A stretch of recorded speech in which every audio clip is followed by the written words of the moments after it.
Kuna watu wana moyo wa huruma zaidi ya viongozi wa dini. Kuna watu wana upendo na Mungu zaidi ya viongozi wa dini.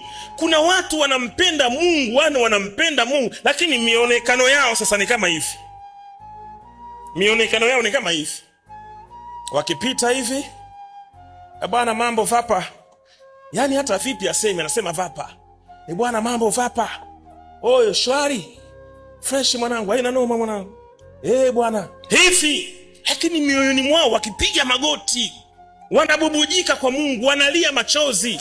Kwa hiyo ujumbe wangu kwa dunia leo, especially 2026, maamuzi ya Mwenyezi Mungu kwa wanadamu si kuwahukumu kwa mionekano yao, kwa kazi zao, kwa jinsi walivyo, kwa urefu wao au kwa ufupi wao, kwa sababu Mungu ni Mungu aliye mvumilivu, na kanisa halipaswi kumtenga mtu kwa muonekano, kwa sababu mtu abadiliki siku moja. Mtu abadiliki siku moja. Hakuna mtu anaweza kubadilika siku moja, ni muongo.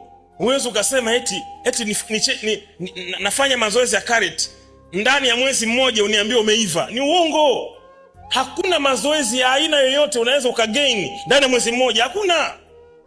Kwa sababu mwili inabidi kwanza ukubali, huyu ameamua kunibadilisha kwenye mfumo. Unabadilika mfumo wa nyama, unabadilika mfumo wa damu na mindset, mpaka na akili pia na yenyewe pia inataka ibadilike, kwamba okay, nakubali sasa nibadilishe kutoka huku niwe mtu wa mazoezi.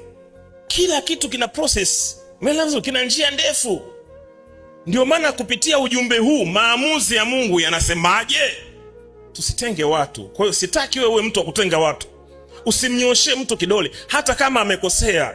Hata kama unamuona huyo hafai, ongea naye kwa lugha nzuri, ongea naye kwa upendo, ongea naye taratibu, mjenge, sio kumnyoshia kidole. Ona mdhambi huyo, ona mdhambi, kaja kumtega baba yetu. Hivi ona nguo alofaa. Wewe kama mchungaji wako ni malaya tu.